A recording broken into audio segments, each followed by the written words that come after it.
Hello and welcome to Village in Motion. I am really delighted this morning that we're going to do something that I think is rather unique in all the programs that I have done, at least on Village in Motion. We're going to be talking about not the causes of low vision, but rather the strategies for low vision. We know that certainly it's a prevalent condition here at Green Spring, and we're going to be talking about strategies to cope with it in terms of living in our apartments. So let me begin by introducing our two people sitting here at the table. Marcia Ferrao is an occupational therapist, and Michelle, you've been here about 10 years now. 10 years, my gracious. Michelle, one of Michelle's many areas of expertise is coping with low vision in your apartment. And she's going to be giving us quite specific advice in terms of devices and advice. Stephanie Rheinheimer probably doesn't need any introduction here at Green Spring. She is the social worker over in Neighborhood 1. And Stephanie has a particular interest in low vision because she is the leader of the low vision group here at Green Spring. So let me tell you what we're going to be doing this morning. Michelle is going to be talking about very specific ways to adapt our apartments or adapt our living habits perhaps with low vision. Stephanie is going to be talking about the low vision group and the kinds of things they've been doing.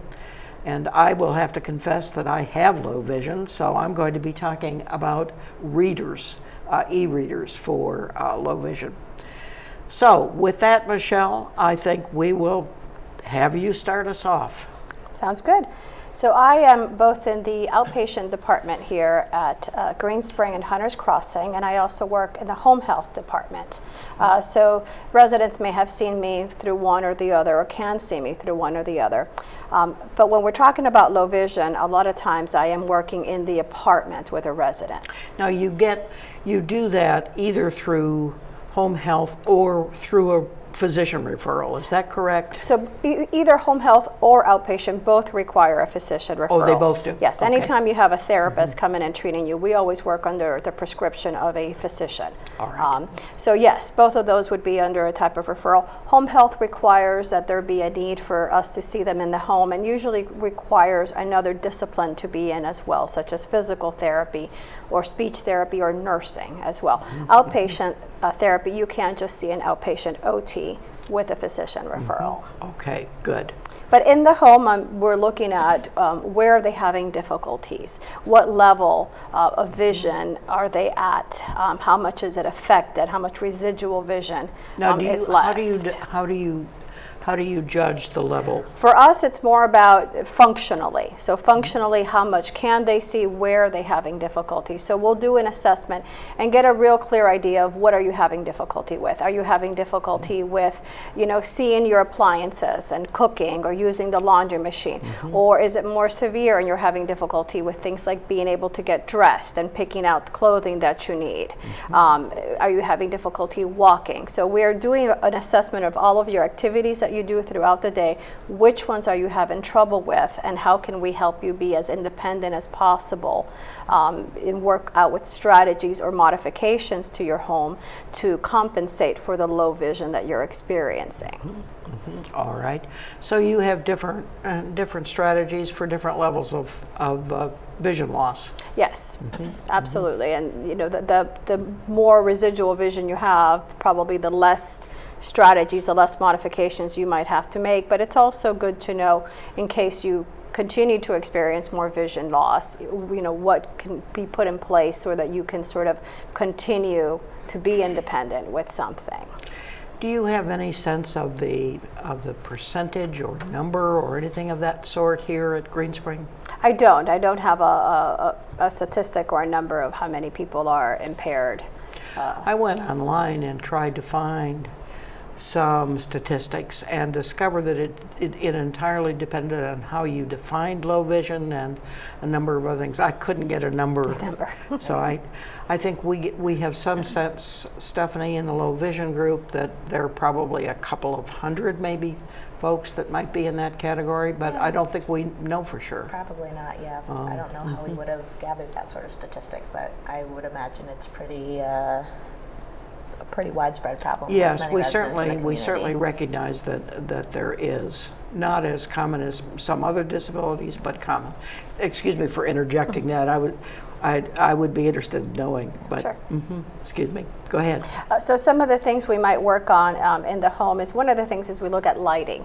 So sometimes switching out, if the home tends to be on the dark side, switching out the existing incandescent light bulbs to an LED light bulb that provides a sort of a wider, brighter light can make a big difference for somebody.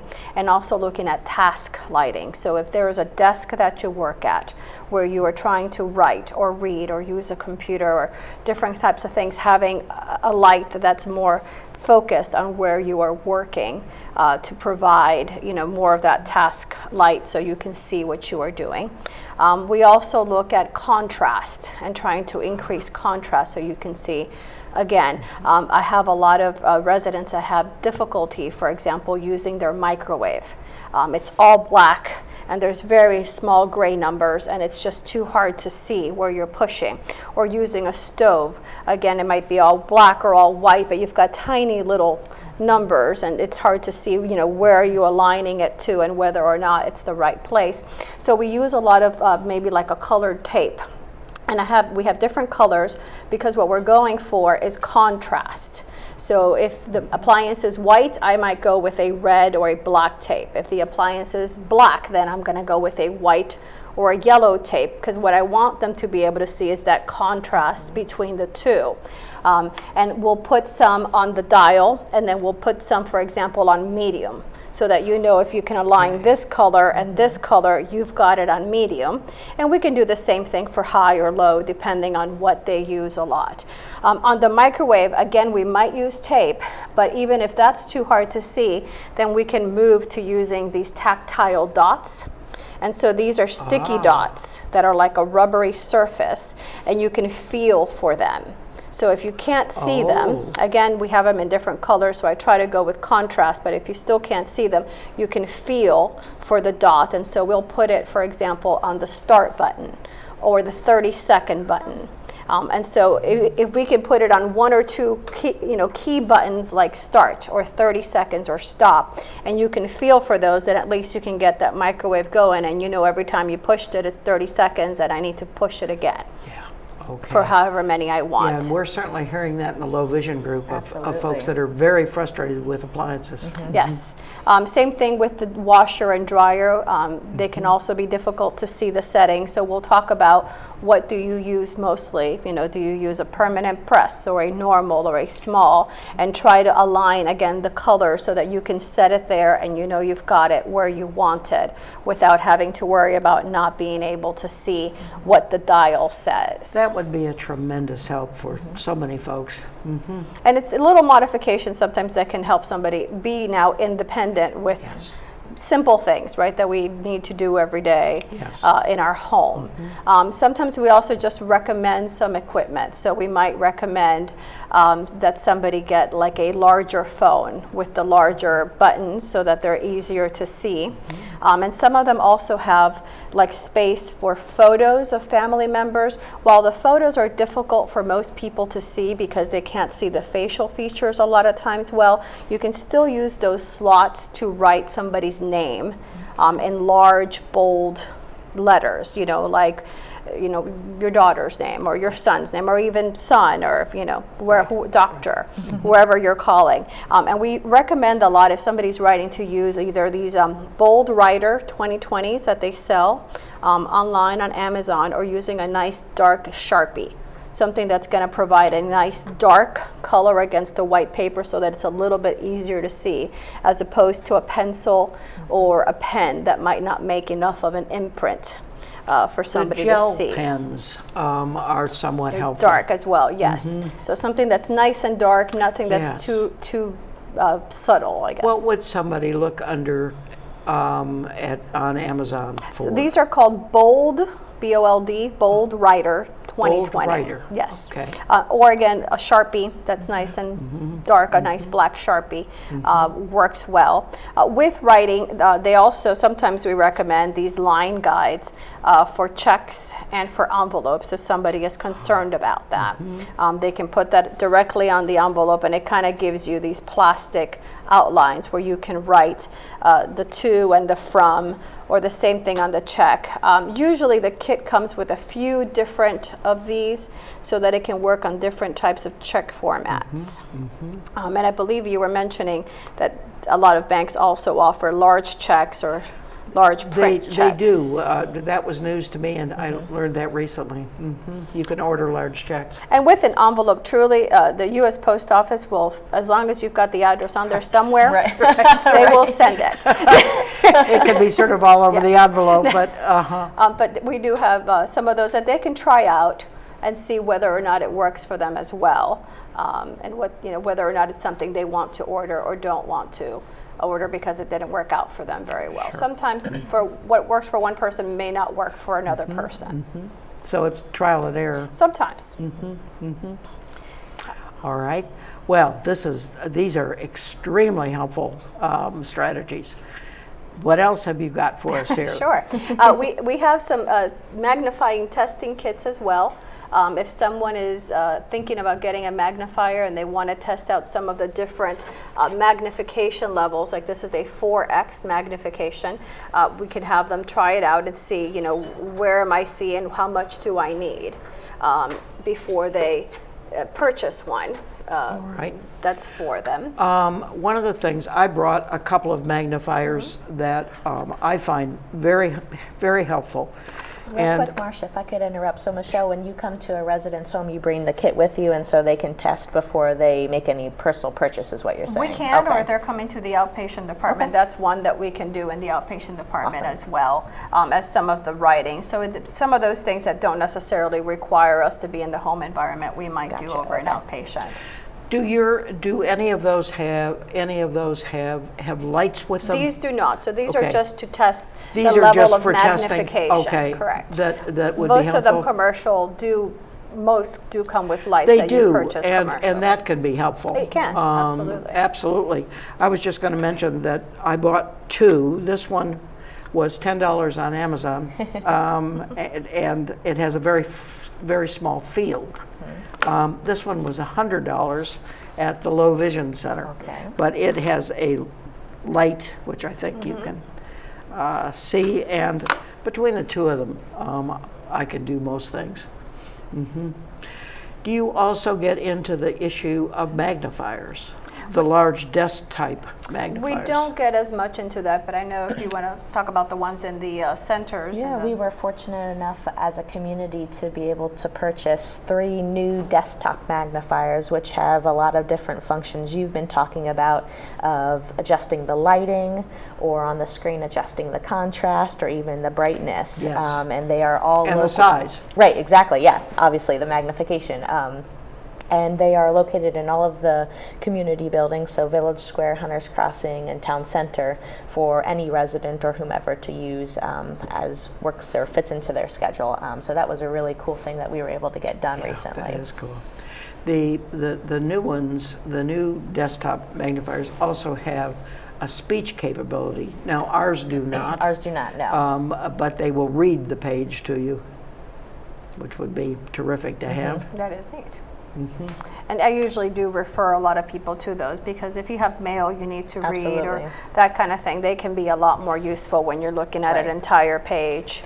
Well, and the cool thing that we have it for our community is because they're thousands of dollars to purchase, so not quite as affordable as some of these things to purchase for your own home, but that they can use in the community. Yeah, they are a couple of $1,000s. Yeah, I think if you do a lot of reading, they are useful. I mean, I couldn't live without a desktop. I use it really every day. Although I wish to heaven I had one that spoke. Put it on your Christmas list. I think I will, yes. We also work a little bit on eating and feeding strategies if somebody's having difficulty with feeding themselves because of low vision. And so we recommend a lot of contrasting colors to help with that. So Of the food, you mean? contrasting with the plate. With the so, plates, and all the right. table. So being able to see the plate on the table. So if you've got a light tablecloth using a dark plate, or the opposite, if you've got a dark tablecloth using a light plate instead. And with a lot of residents eating in the dining rooms, sometimes what we recommend is just bringing along a napkin that's a different color than whatever tablecloth is being used currently in the dining rooms. So they can set down the napkin and then put the plate on the napkin. And the plates here are usually light colored. Yes. So then you've got a light colored plate on a dark colored napkin on a light colored tablecloth. And so you have that contrast so you can see plate and your space, and then the rest of it is the background field. So you can see where your plate ends, and you don't have the issue of, food running off the plate or reaching where the food is not. So having that contrast in color with the feeding is good. Okay. we And order find. spinach rather than creamed potatoes. Yes, light on light is definitely harder. So yes, if you Yes. have more color to them, it's definitely easier. And then at home, we might, if you're having breakfast at home, for example, we might recommend different color bowls. So depending on what you're eating, if you've got a dark bowl and a white bowl, you can put your oatmeal in the dark bowl. Or if you're having something, more dark colored, you can put that in the lighter bowl for contrast. I would never have thought of that, but I can see where it would make a huge difference. Yeah, just having that contrast so that you can see sort of more of the edges of one against the other is really key, because when you have low vision, if you don't have that color contrast, what we see for somebody with low vision, it just fades. It becomes one big Yes. color, one big field, and it's hard to tell one thing from the other. So it's so important to have that color contrast as much as possible. All right, well, that makes perfect sense. Again, I think these are things that people sometimes are frustrated by but don't think of solutions. So this is very helpful, Michelle. Thank you. All right, please continue. Oh. Well, we had spoken a little bit earlier about going to sort of these smart homes and smartphones and that kind of thing. And, Yes. and that is something that is definitely developing in our society and here at Green Spring. But a lot of times if someone is open to it, we recommend using like an Alexa or a Google Home kind of product where everything is by voice. Yes. So you can set those up and you can have them tell you, what the weather is outside. You can have them read the daily news to you or a particular article.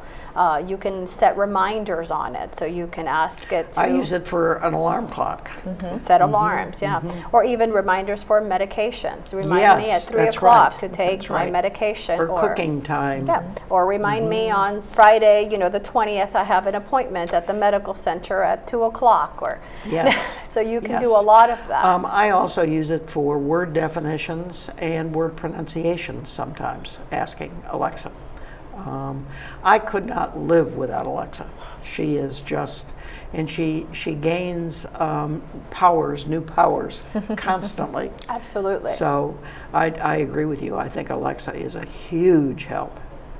I think so. And then we're working on with the smartphones that people might have, or iPads or tablets. Are the smartphones too small for most folks? They are still on the small side. Even the plus ones, I think, are still on the small side. But it's they're more portable, so it's definitely Yes. easier to carry around than something although else. Alexa has gotten small. Well, and of course she has to be plugged in. Yes, so and there it's- has to be a Wi-Fi connection for her. Right, You right. have to have that set She up. Alexa is difficult to program. I think that's one of the things that everybody finds. Setting it up, yes. yeah. And then once it's set up, it's pretty easy. But yes, setting it up can be a little bit of a challenge when you're not used to doing that type of Yeah, and you have to set her up with a mobile phone.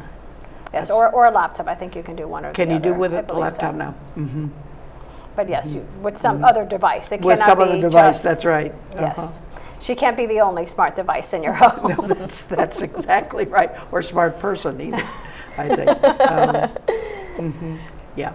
No, but Alexa really is a boon I think it offers a lot of, new options that weren't there before.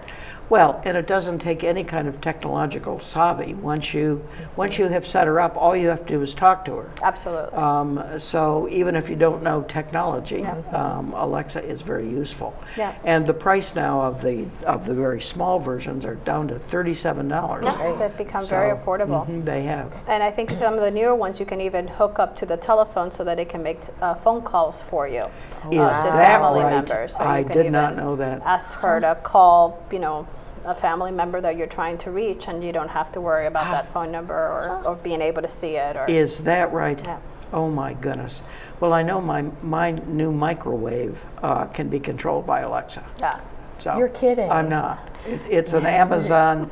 It's an Amazon microwave. Okay. It can Okay. be controlled by Alexa. Wow. I Uh-huh, haven't right. seen those. That's pretty neat. No, I haven't. I haven't had Alexa do that yet. So I'll let you know. She burns my food. I was gonna, Now, if we could only get her to put the food in the microwave. That's right. Yeah, that's exactly right. If we could just put legs on Alexa, it would be a whole lot easier. Yep. In fact, I should probably, since you did the opening of an iPad, show about using e-readers. I think one of the most frustrating things for most of us who have low vision issues is reading. It just becomes more and more difficult for more and more folks. I started out, as many folks have, with a Kindle, which is pretty small. And either both the Nooks and the Kindles, really, the screens are pretty small. So I outgrew this, or my vision outgrew it, and I switched to using an iPad for as a reader. And I'll show you what I mean here by this. I like white print on a black screen, but you could do, and this is, one could have larger print than this. This is what I use in terms of size, but you can also have white on brown or brown on white, and there are a variety, and you can change the size of the font. So I think this is a really good option for folks with low vision in terms of reading. This is for people who have outgrown the large print books in terms of capability. So anyway, if you're interested in learning more about this, I'd be happy to talk to anybody that needs to do it. But I do think reading is an issue. The magnifiers, while they are certainly handy, are tedious to use because the field of vision is relatively small.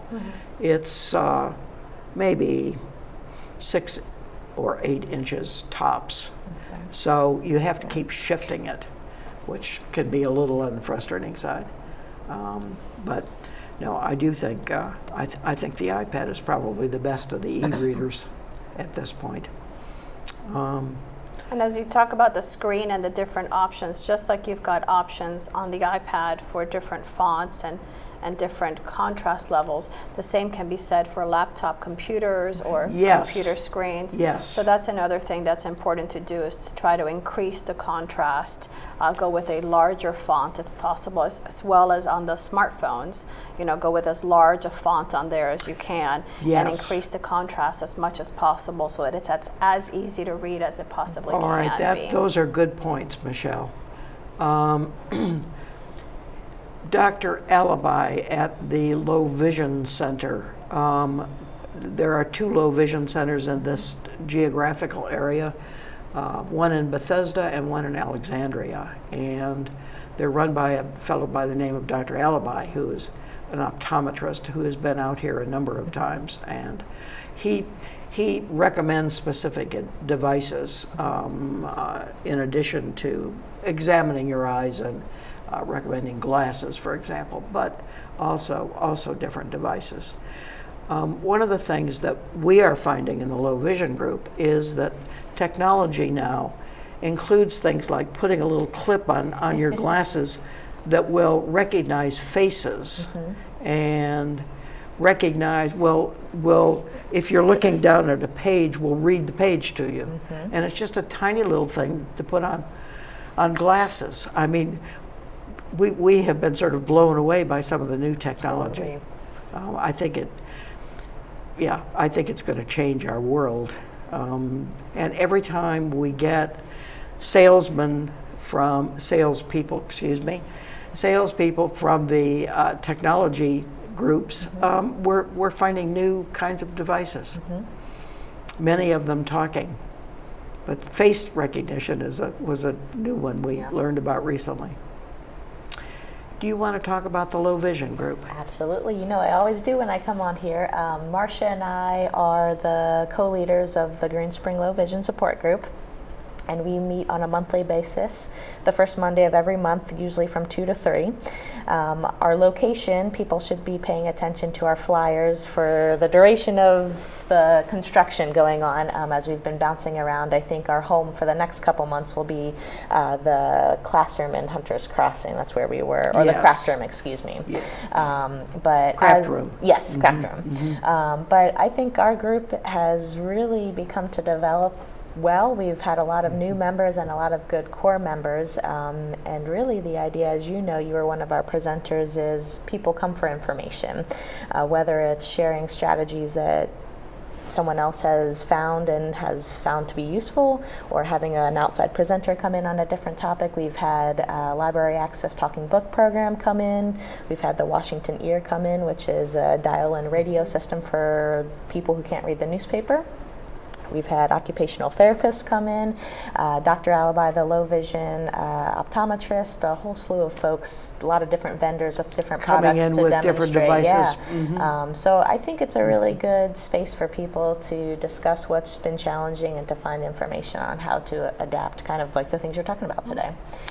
And sharing their own strategies for dealing with some of which I'm sure you advise them on. I learn a lot from the residents, because sometimes they figured something out that I haven't figured out, and happy to pass that on to somebody else. We're all sharing information, and that's the best kind. I should also say that Stephanie she honors me with co-chair, but she really is doing the work and has just done a smashing job. You really have. Well, thanks, Marcia. Stephanie. You're finding all kinds of things that we didn't know about. So Google comes in handy, looking to see what's out there to bring into the group. Yeah, it has been terrific. Well, I see we're coming down to the very end here. Are there words of wisdom you'd like to leave us with? I'll say if you feel you need an occupational therapist, you can always contact the medical center, your physician there, or your outside physician, and ask for a prescription for occupational therapy. And if you're not sure, you can always speak with Stephanie. I was going to say, a plug for social workers, we are kind of the coordinator or facilitator to services, and so if you're not super comfortable going directly to your doctor, particularly if you use our medical center, our social work team can send referrals for services such as Michelle. Okay. So we send the referral, then the doctor writes the order. And then they reach out. I was not aware of that, Stephanie. And in addition, if you would like to be put on the contact list for the low vision group, do see Stephanie. Yes, please. You're open to that. Absolutely. And you also provide folks with catalogs and all kinds of things. So she's a great reference point, as you are, Michelle. So I think the two of you really are great contacts there.